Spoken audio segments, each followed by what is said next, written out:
Hello, my name is Nicole Martin, and I am here for a special edition of Conversations with Kaufusi. I'm pleased to be joined today by Mayor Michelle Kaufusi and Chief Rich Ferguson as they dive deep into the very important topic of the recent protests that we've had here in Provo. Cities across the nation are experiencing ongoing social justice protests.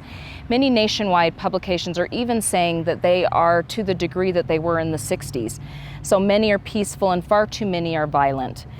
Provo had 6 peaceful protests during this time, but on Monday, June 29th, at the pop-up counter-protest, some protesters turned violent. Provo citizens obviously have a lot of questions and some understandable concern, and we appreciate both Mayor Kaufusi and Chief Ferguson being with us today. So Mayor, as you recognize that we do have citizens that want to have more information, what would you like to share with them to kind of help their concerns? So I want to start out by just saying my number one concern is public safety, and right behind that is quality of life. And those are the two things we're focused on. What happened the 29th was tragic for the victims' families and for the victims, and we feel horrible about that. But we can do better, and we're going to do better. We believe in our safety that we have in the city of Provo. We're known as one of the safest cities in the country, and we are, and we will continue to be. But it's troubled times. There's no way to sugarcoat this. These protests are unpredictable at times and troubling, and we're not immune. Provo is not immune to this nationwide upheaval that's going on, and I want to thank the citizens actually, because thank you for being patient with us, and thank you for participating in the peaceful protests, those that have, and showing others that we can do it and we can do it right. Chief, is there anything you want to add to that? So I would say our very mission statement talks about the quality of life and keeping our community safe and partnerships with our community. When all of this unrest happened, when the unnecessary taking of George Floyd's life happened, it upset law enforcement everywhere in the United States, myself included. It was wrong. We have partnerships built to make change, and although this is a noble profession and this police department is solid, there's always room for improvement. So when we come to the table with our partners and we start talking about change and positive change that can keep this community safe, and then outside sources come in to our community with ill intent to do nothing but violence, and they bring guns, it's unacceptable, purely unacceptable. And so that's when we kick into gear, high gear, and we go after these people with just a relentless pursuit, and we arrest them. Yes, there's a separation going on right now. There are good people who want to make change, and we hear their voices, and we are willing to sit down at the table with them and hear their concerns and talk and have a good dialogue. And then there's people that just flat out don't want that. They want to force the agenda through violence and fear and intimidation, and that is prolonging our ability to sit down at the table because we are focusing on dealing with that element. Chief, you mentioned arrests. I think that's important for us to remember that we are in the middle of an ongoing investigation. And in fact, a lot of great police work has taken place in a really short amount of time. So perhaps you could tell us where we are in the investigation right now. Yeah, so in Provo, we have some of the most tenacious detectives that I've ever seen. They're just relentless. They will not go home until they have people in custody. What happened Monday night was one of our citizens, several of our citizens, but one in particular was shot and victimized. That's purely unacceptable. Our detectives formed up the information they could with every bit of investigative techniques that they had, and I couldn't be more proud of them. And that individual was placed into custody. There are more investigations going on from the events of last Monday night, and we won't stop. You know, Mayor, as the chief says that, he has officers that are so passionate about supporting the community, working day and night, and they take this personally. One of the safest cities in the nation, and all of a sudden we have a mark on us, and they're going to take that personally. What would you like to say to your officers who are working so hard to keep this community safe? Well, I tell them all the time how much I appreciate them, and I hold them at the highest esteem.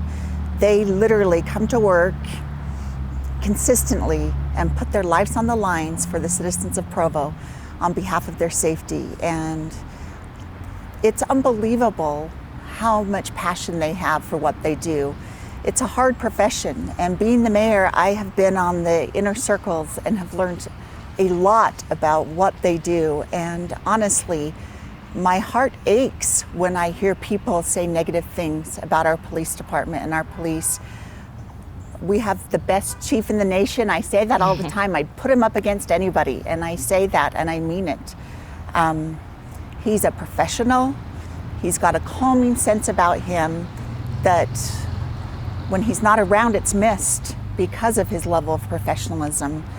He has officers that are dedicated and loyal to him, which is huge in this police system and police department. I just can't say enough about how proud I am of them and how much I appreciate what they do for the city and for me as the mayor. They're a huge piece of running this city. Perfect, thank you.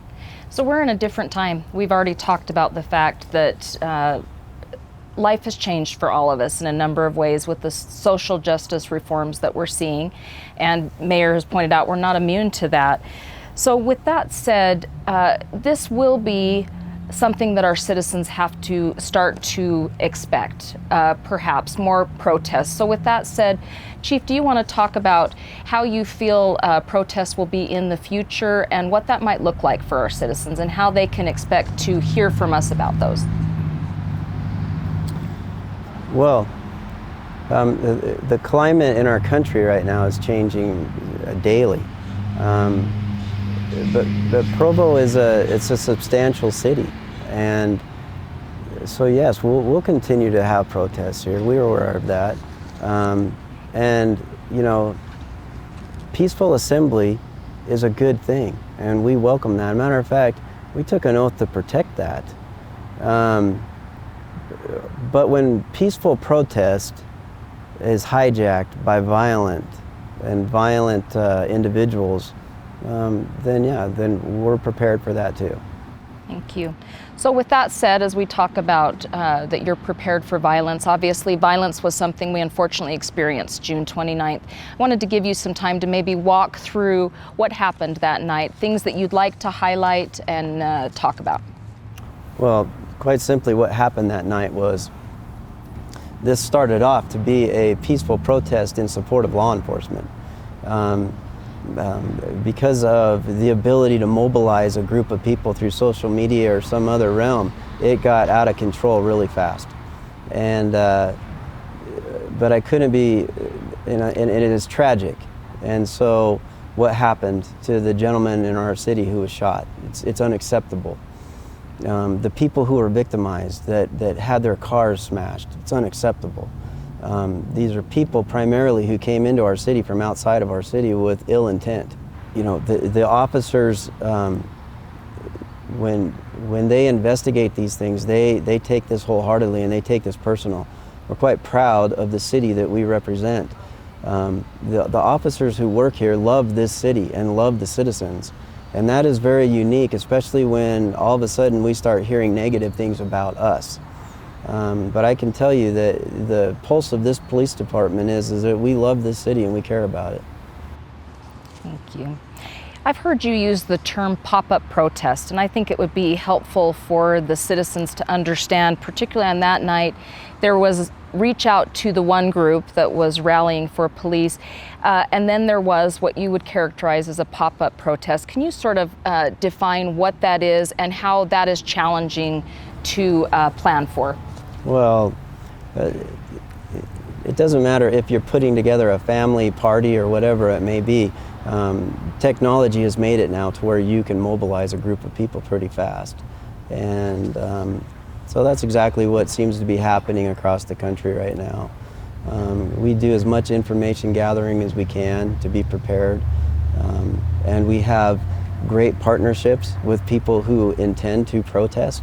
who are willing to talk to us and come to the table and set parameters and guidelines and do it legally and properly. And those are the relationships that we value. So you mentioned that you and your officers have been hearing some criticism going around. What are some of those rumors that you have heard that are incorrect that you would like to set the record straight on? Yeah, so one of the biggest ones that seems to be going around is to defund the police. But with that, they want more training for the police. 90% of our budget, roughly 90%, is dedicated towards personnel. So when I hear defund the police, myself and other chiefs together, we believe, well, that means a reduction in force. And if we have a reduction in force, how do we possibly do more training? We're all for doing more training. I would love to sit down where, like I said, there's always room for change and there's always room for improvement in any organization, and certainly in police organizations. We recognize that most people have never had a DUI. Most people have never had an involuntary submission to a mental facility. Most people have never had their car towed. We recognize that. And when these things happen, sometimes they're unpleasant. And that's the job that we carry, and that's why I'm so proud of our police department. We have officers who are compassionate, who listen, who understand. But there's always room for improvement. Hiring. You know, I've been hearing a little bit that bad officers are being cycled throughout the United States. Well, let me tell you, in Provo, it's a very competitive process. The process is very layered. There's many different interviews that you have to go through and background checks that go clear back to junior high. And we want to get the very best character that we can to be a police officer here in Provo. We don't pass around bad cops. I'm not saying it doesn't happen in the nation, but we won't take officers who are in disciplinary processes in their home agency to come work here. But we do have officers from all over the nation wanting to come here because of the level of quality of life, because we recognize that our citizens value us here. Yeah. And that's huge in law enforcement. The very biggest thing that I've been hearing in the last few days is that the mayor told us to stand down on the Monday protest. That is absolutely false, flat out lie. That did not happen. And I can tell you that we have a mayor who understands defined roles in this city. I do not believe she steps in the middle of the streets department and tells them how to pave a street or where to put a sewer. She doesn't tell the fire department what apparatus to take to a fire, and she certainly does not tell the police department how to police this city. That's all there is to it. Perfect. Anything else you'd like to add to that, Chief? No, just that I recognize that these are trying times for our nation. Provo is part of this nation. I also remember when 9/11 happened that this nation came together, and I firmly believe that this nation will come together. We have significant problems in our country we have to deal with. Police officers took an oath to be part of the solution. That's what we want, that's what we strive for, and that's what we're going to continue to do, is serve our city with pride and dignity. Yeah, thank you, Chief.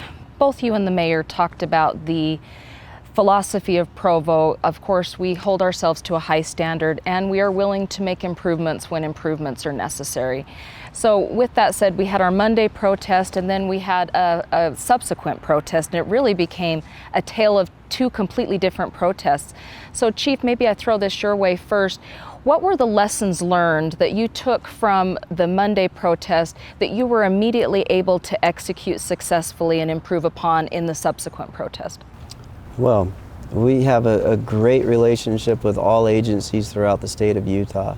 And when Wednesday's protest came up and we knew what was going to come into our city, we were prepared. The mutual aid in this valley alone with law enforcement is overwhelming. And so we were able to pool the resources that we need to keep the protest safe, to keep the message that was being relayed safe. And it was a successful night.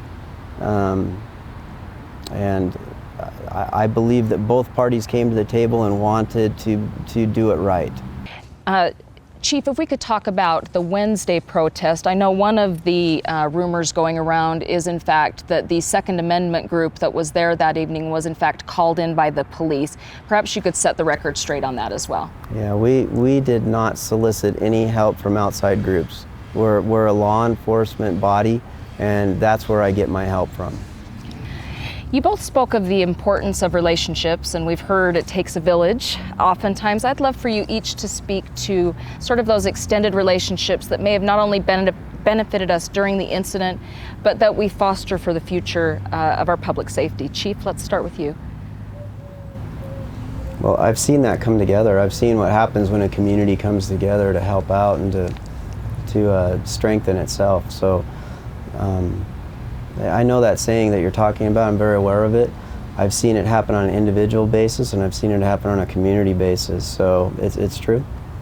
And that's what our whole mission is to create partnerships, lasting partnerships. So we welcome those. We welcome healthy dialogue in the police department.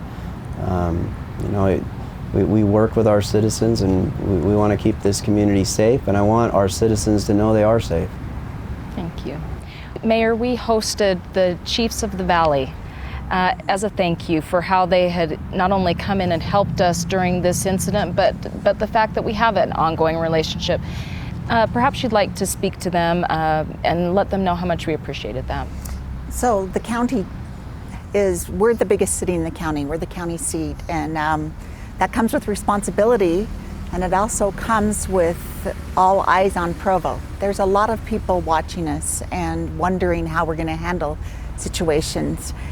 And we have great relationships with other police departments thanks to Chief Ferguson's efforts and his coordination, and when we've needed them, they've come. And so I had the privilege of thanking them yesterday, and it really was a privilege to be in front of them and express my appreciation for coming to help Provo when we were in need, and just reiterated the fact that when they need us, we'll be there for them.